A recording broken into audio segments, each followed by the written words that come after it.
Welcome back to the deep dive. Today, we're looking at something maybe unexpected. How U.S. trade policy, things like tariffs, are actually affecting how we save our digital stuff, for the long haul. It's definitely a fascinating intersection. Yeah, and we've got some really fresh material to work with, parts of a piece called Digital Preservation at a Crossroads, which just came out April 2025. Very timely. Exactly. So our mission today, basically, is to unpack this. How are these economic policies creating new hurdles for digital archives?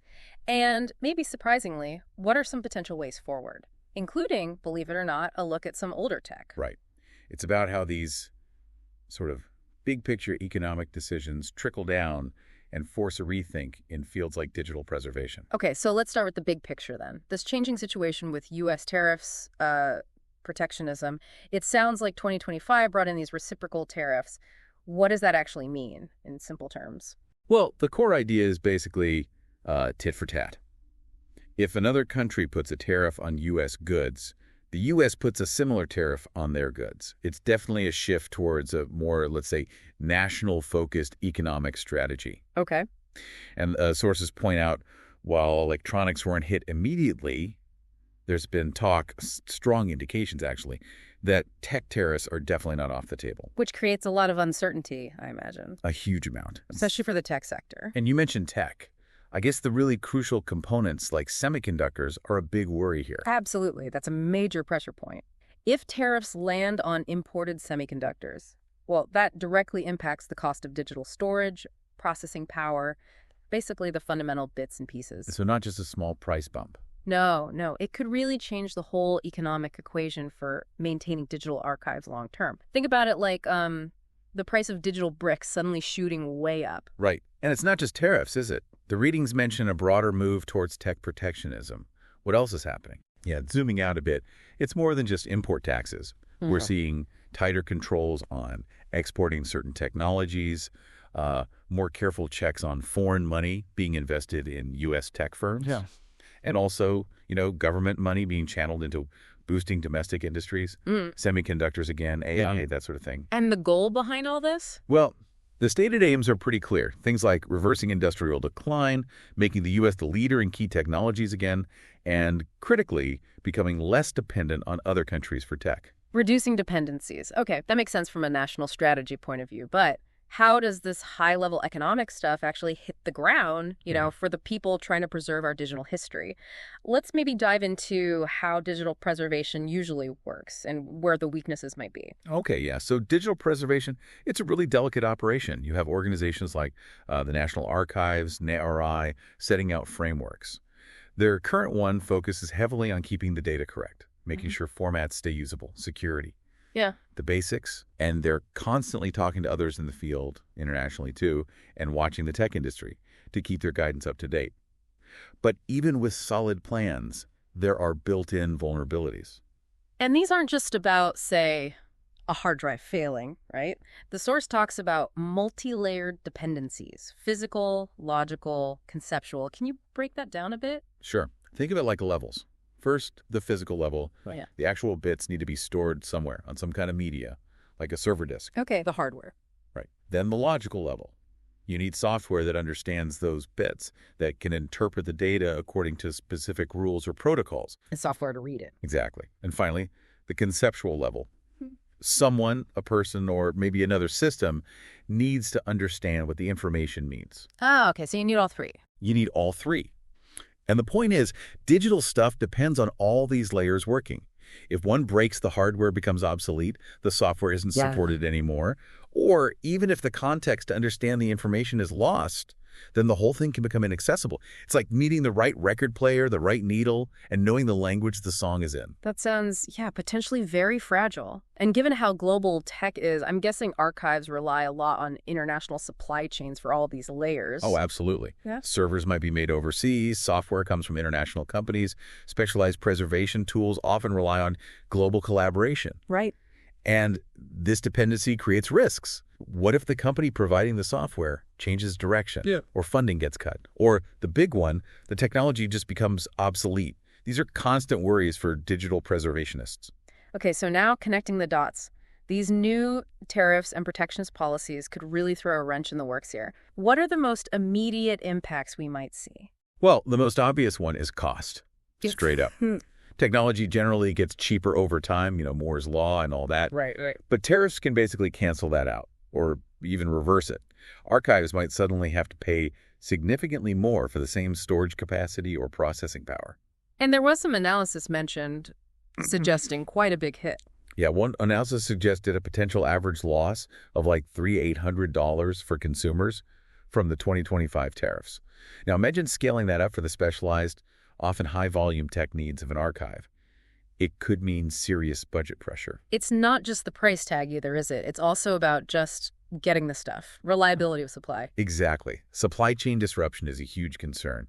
If tariffs make components hard to get, or if trade tensions flare up, archives might struggle to acquire or replace essential hardware and software. There were reports about even big tech companies worrying about their data center investments here in the U.S. because of these uncertainties, if they're worried. Then archives, often with much smaller budgets, are likely feeling it even more. This seems to link into that concept of digital sovereignty that came up in the readings.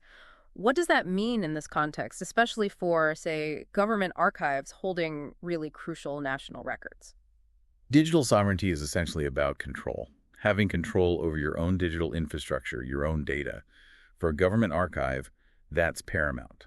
They need to guarantee that nationally significant records are safe and accessible long-term, regardless of what's happening politically elsewhere or which foreign company provides the tech. But that sounds really hard to achieve, especially with all the different kinds of digital things archives have to deal with now. Websites, software, videos. It's incredibly complex. Preserving a simple text document is one thing, but preserving, say, complex geospatial data or interactive websites with all their dependencies, achieving true sovereignty over all of that is a massive challenge. Okay, so we have cost pressures, supply chain worries, this whole sovereignty issue.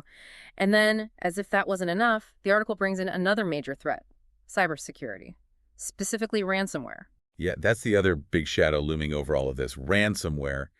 Basically malicious software that locks up your files until you pay. It's a growing nightmare. And for an archive. Devastating.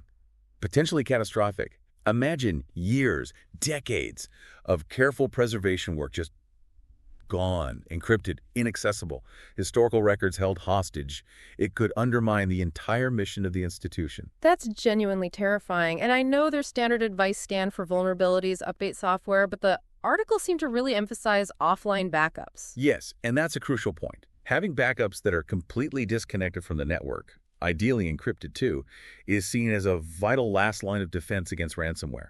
If your live system gets hit, you still have something safe offline. Which leads us, surprisingly, perhaps back to microfilm. Exactly. It sounds almost counterintuitive in our digital age, doesn't it? But microfilm is suddenly looking relevant again for some very specific reasons. Okay, I'm intrigued. Why microfilm? What are the advantages now? Well, first and foremost, longevity.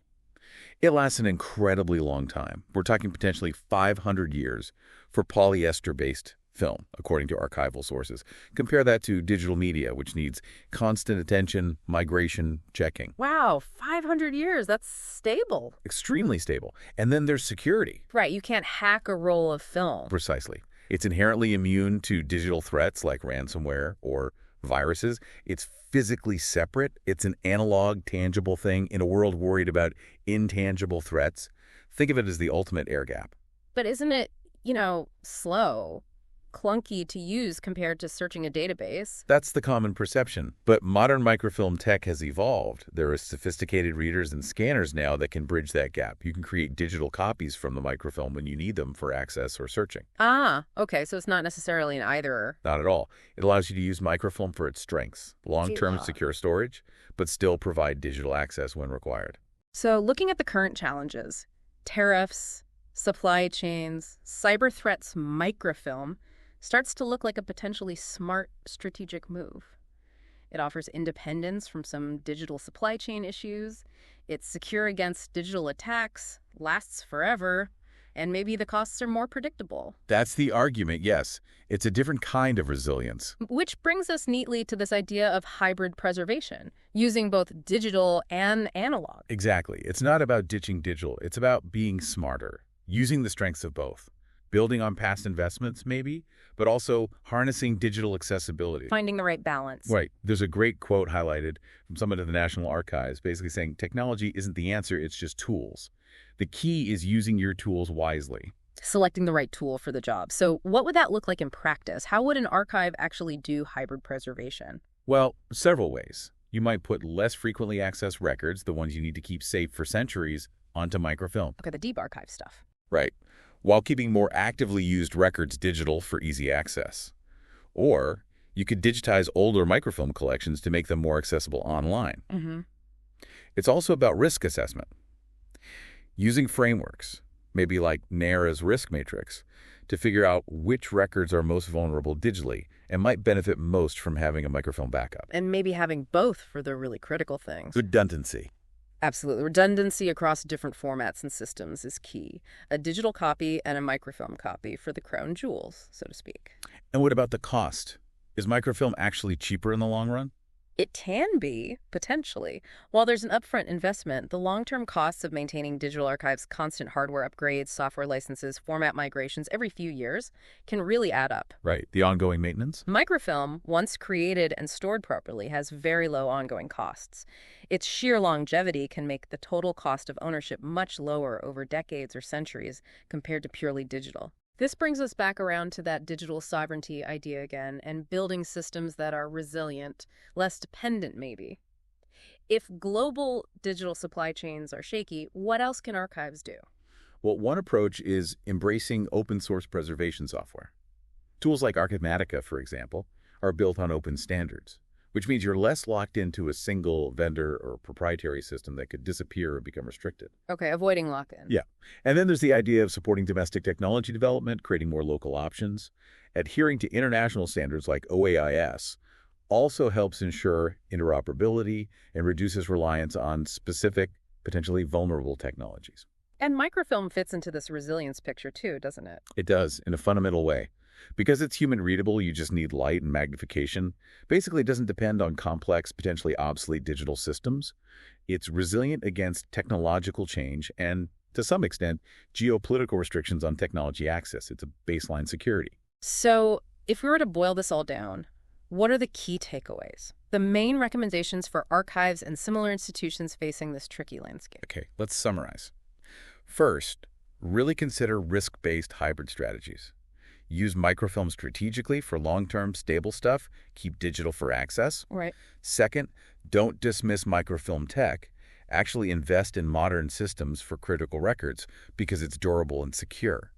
Third, double down on cybersecurity regular checks, updates, and absolutely crucial, those offline encrypted backups. Offline backups, got it. Fourth, lean towards open standards and open source tools where possible. Enhances that sovereignty, reduces dependencies. Fifth, make sure risk management explicitly includes thinking about geopolitics and supply chains, not just technical failures. Broaden the definition of risk. Exactly. And finally, keep collaborating. Share knowledge, work on standards together, across institutions, across borders. That collective strength is vital. It really sounds like the path forward requires adaptability, a kind of balancing act. Recognizing that maybe the newest digital thing isn't always the only answer, and that sometimes older methods like microfilm have renewed value in uncertain times. Absolutely. It's about building technological diversity, not just relying on one potentially fragile pathway. Having multiple options, multiple layers of protection for our collective memory. So a final thought for you, our listener. Thinking about how fragile digital systems can be, facing cyber threats, facing global instability. What other technologies, maybe things we think of as outdated, might actually hold surprising value for security and preservation? Not just in archives, but maybe in other parts of our lives too. Definitely something to mull over. Thanks for joining us for this deep dive.